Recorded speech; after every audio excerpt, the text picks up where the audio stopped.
LeBron James is back in the news today after using some choice words to express the Cavs' need for another playmaker. He was pretty straightforward with that quote, but his tweets following that comment left room for a little bit of interpretation. Now, this isn't the first time he's done this. Let's take a look back at some more of his cryptic quotes over the years. In February of 2015, he subtweeted Kevin Love saying, "Stop trying to find a way to fit out and just fit in. Be a part of something special. Just my thoughts." March 1st, 2015, he Instagrammed this photo of himself in the mirror after he missed 2 free throws that could have won the Cavs the game against the Rockets in overtime. March 5th, 2016, he sent this cryptic tweet about chemistry around the time of that David Blatt era. March 17th, 2016, he Instagrammed a collage of photos. You don't see a single one of his teammates in there. And now, it's also important to note that this was around the time of the rumors of him leaving Cleveland as well. And then he unfollowed the Cavs on Twitter and Instagram just a couple of days later. Now, guys, I have my own opinion on this one, but as a leader of a team, how do you judge his way of communicating? I'm not a fan of what we're seeing from LeBron James right now. I do know he is the best player on the planet. He kind of is the de facto GM as it pertains to the Cleveland Cavaliers. But I think you kind of need to go to David Griffin behind closed doors, which he says he has done. I think LeBron is kind of overstepping his boundaries, almost kind of like being a whiner, a complainer. We need to go get a playmaker. This guy already plays with Kyrie Irving and Kevin Love. Don't you think Anthony Davis would like to play with a bona fide playmaker like LeBron has? Don't you think Carmelo would love to have some of the talent that LeBron has? You just lost to the Pelicans without Anthony Davis. I need you to just zip it and go out there and play and ball. I think this is LeBron doing a little bit too much. Yeah, I'm a huge LeBron fan.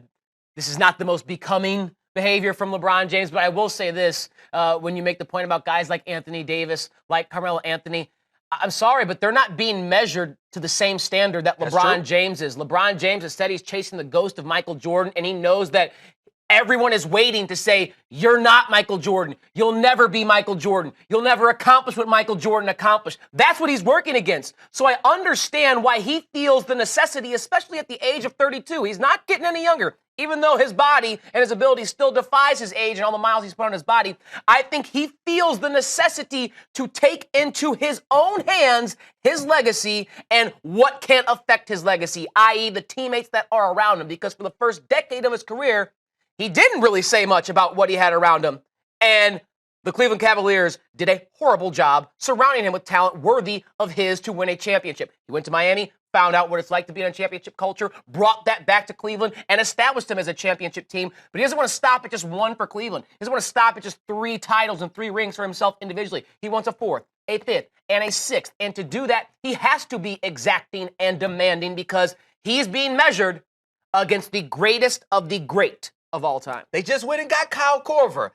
For LeBron to be the de facto GM and a lot of stuff run through him, I'm sure Griffin probably talked about him and getting Kyle Korver. If LeBron was so adamant about needing a point guard, like, hey, let's try to take care of this point guard situation first. Like, the rich get richer. Like, they already had Channing Frye and they already have all these other guys. And then you go and get one of the best shooters in the game, Kyle Korver, and LeBron's still not satisfied. Like, that's just... He's a flopper, and now he's a whiner. And I like LeBron. I respect his game, but this right here is just a little bit too much for me. This is a byproduct of the fact that the Cavs are struggling. They lost 3 of 4 on a West Coast trip. You lose to the Pelicans without Anthony Davis. Yeah, there's some anger, and it is boiling over now. And the anger is directed at what I have around me, my GM, it's anger with himself. He is internally, he's mad at himself, and he's mad that as the leader of this team, he has not been able to help them right the ship because it's unacceptable.